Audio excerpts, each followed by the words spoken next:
The story often begins quietly. Maybe it starts with a message that seems harmless. Hey, long time no see. An old friend, a coworker, someone from the gym. Nothing dramatic, no thunder, no warning. At first, it's just a friendly conversation. They joke, they share memes, they complain about work.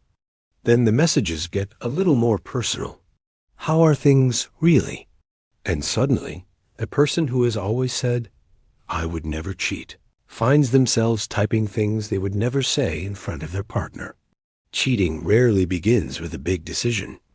It usually starts with a small permission. In this video, we're going to walk into that gray zone. Not to excuse cheating, and not to justify it, but to really understand it. Because until we understand why people cheat, we're stuck with two easy answers. They're just bad people, or the relationship was just bad. Reality is much more complicated and much more uncomfortable. Let us start with something simple but painful. Most people who cheat don't wake up and say, today I will destroy my relationship. Many of them still say, I love my partner. They still care. They still feel guilty. And yet, they still cross the line. So what is happening in their mind? Imagine a relationship that looks fine from the outside. They have photos together on social media. They have inside jokes. Maybe they live together. Maybe they're married. Maybe they have kids. On the surface, everything is normal. But under the surface, something has been slowly shifting. Maybe one partner feels ignored. Every conversation becomes practical and boring. Bills, kids, chores, work. They don't remember the last time they truly felt seen, admired, or desired. They miss that feeling, not just of being loved, but of being wanted. Or maybe the person is going through a personal crisis. They feel like they're failing at work, or aging, or losing their sense of identity. They used to know who they were, the attractive one, the successful one, the fun one. Now they feel invisible. Then someone new appears, who looks at them with curious eyes and says, wow, you're amazing. In that moment, they aren't just flirting. They're trying to feel alive again. Cheating is often less about sex and more about meaning. Of course, there are many different kinds of cheating. There's the one-night stand after too many drinks. There's the long-term secret affair. There's emotional cheating, no physical contact, but deep, intimate connection that is hidden from the partner. There's even micro-cheating, keeping your dating apps, sending flirty messages, hiding certain conversations. Not everyone agrees on where the line is, but almost everyone agrees on one thing. Cheating involves secrecy. The secret is not an accident. It's the point. The forbidden part is what makes it feel so intense. Let's go a bit deeper. Why do people want that forbidden zone? Sometimes it comes from unresolved wounds. A person who grew up feeling abandoned or unworthy may crave constant reassurance. Being loved by one person is not enough. They need proof from many people. So they keep flirting, keep seeking attention, and maybe cross the line because the fear of not being wanted is stronger than the fear of being caught. Sometimes it comes from power. For a few people, cheating is a way to feel in control. They may say, I deserve this, or nobody tells me what to do. They know it's wrong, but the secret gives them a sense of superiority or excitement. It's like playing with fire and believing they're smart enough not to get burned. Sometimes it comes from opportunity.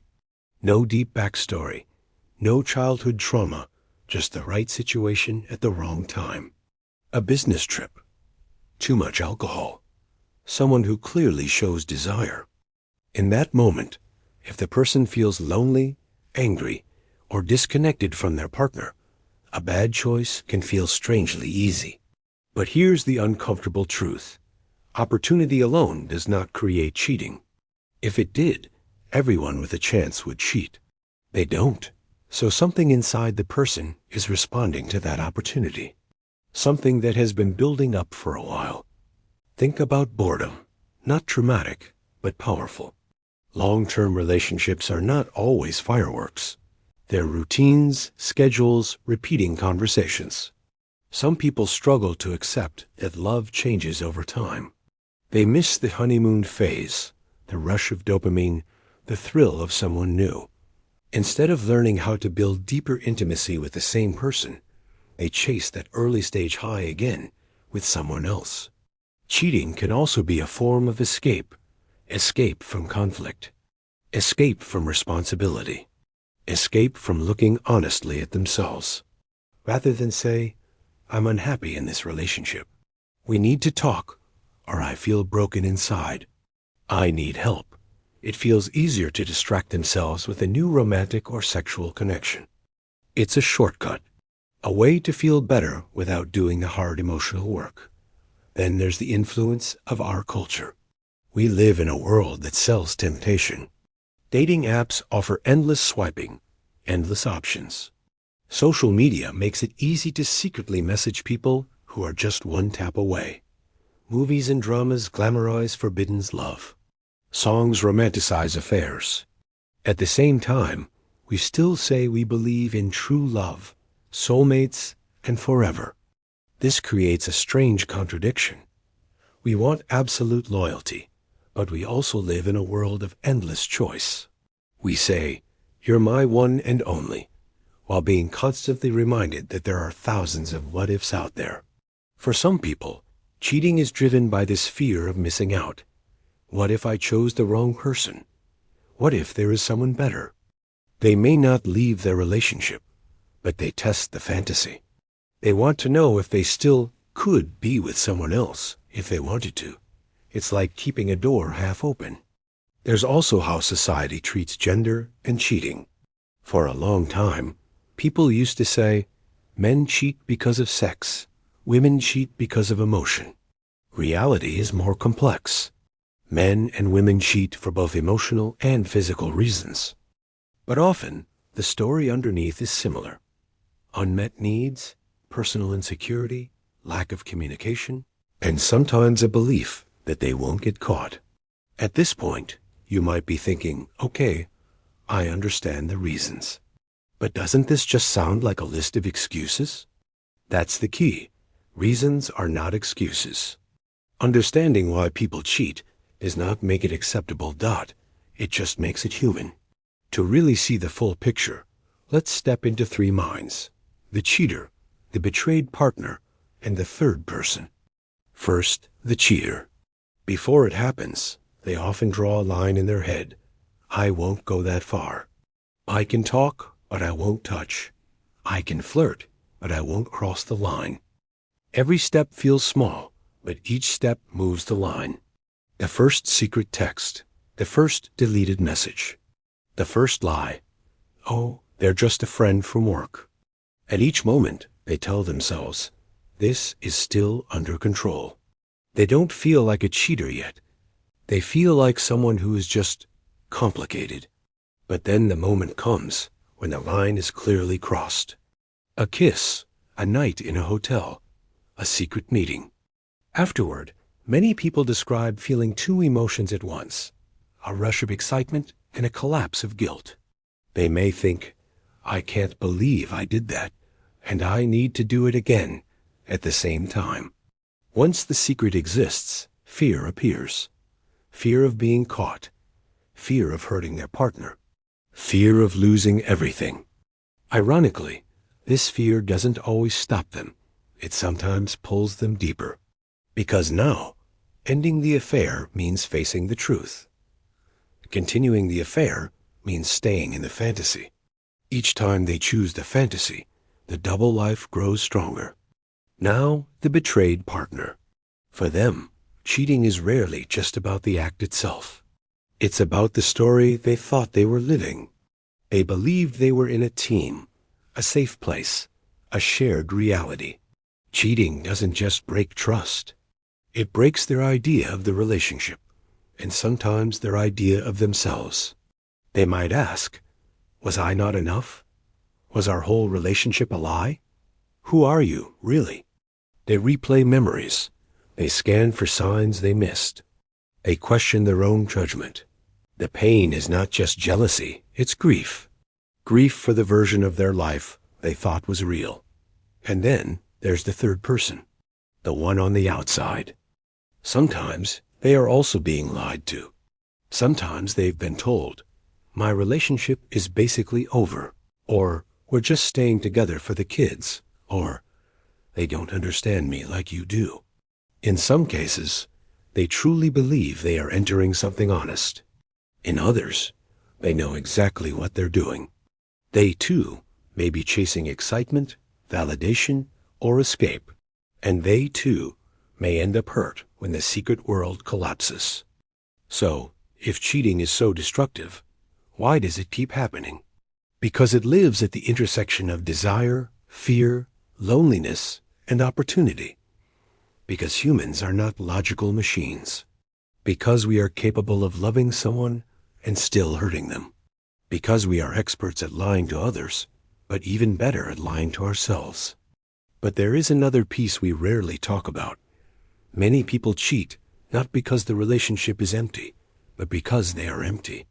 They might have a kind partner, a stable home, a loving family, and still they feel a hole inside, a sense of not enough, not successful enough, not attractive enough, not special enough.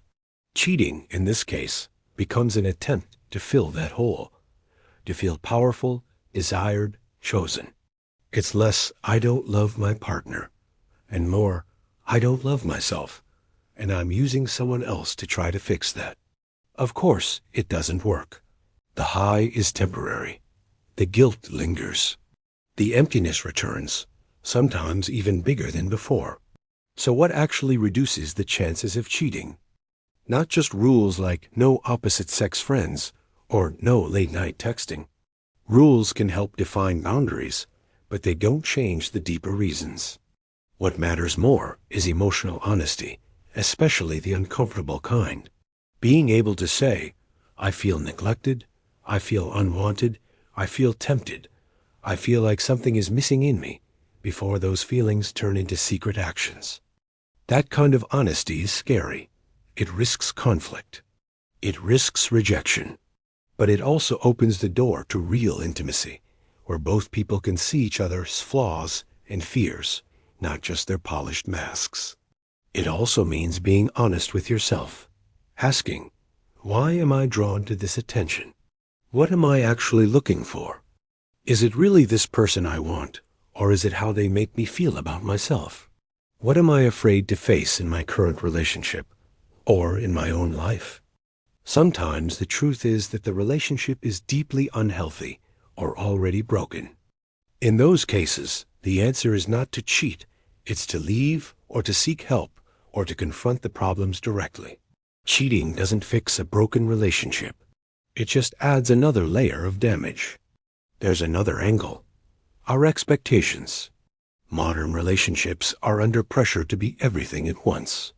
We want one person to be our best friend, lover, therapist, financial partner, emotional healer, adventure partner, intellectual equal, and cheerleader. That is a huge amount of pressure for any human being. When one person can't meet every need, some people don't adjust their expectations. They secretly look elsewhere. This doesn't mean cheating is natural or unavoidable. It means we have to update our understanding of what love really is. Long-term love is not permanent fireworks. It is choosing one person again and again, even when the feelings change, even when the novelty fades. It is also being honest about your needs and limitations and respecting theirs. In the end, why people cheat has no single answer. It's a mix of personal history, current emotions, relationship dynamics, social influences, and split-second decisions. Some cheat because they are deeply unhappy.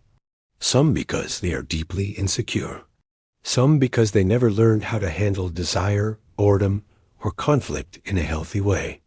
Some because they are simply selfish and indifferent to the pain they cause. But there's one last question. After cheating happens, is there any way back? For some couples, cheating is the end. The trust is too broken. The pain is too deep. The story ends in separation. For others, surprisingly, it becomes a turning point. Not a blessing, not something good, but a brutal wake-up call.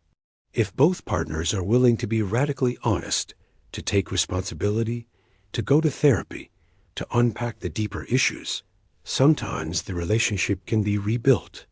The new trust is not the same as the old one. It's not innocent anymore. It's more cautious, but sometimes more realistic, more mature. Not everyone wants that. Not everyone should. Each person has to decide for themselves what they can live with and what they can't. So as we close, let's shift the focus away from those people who cheat and turn it quietly toward ourselves. Ask yourself, if I was ever tempted to cheat, what situation would I be in? Stressed? Lonely? Angry? Feeling invisible? What needs would I be ignoring until it was almost too late? And then ask, is there a conversation I need to have now, before that happens? Is there a part of myself I need to face, instead of numbing it with fantasy? Is there a way I can love more honestly, even if that honesty is uncomfortable? Because in the end, cheating is not just about sex or messages or secret hotel rooms.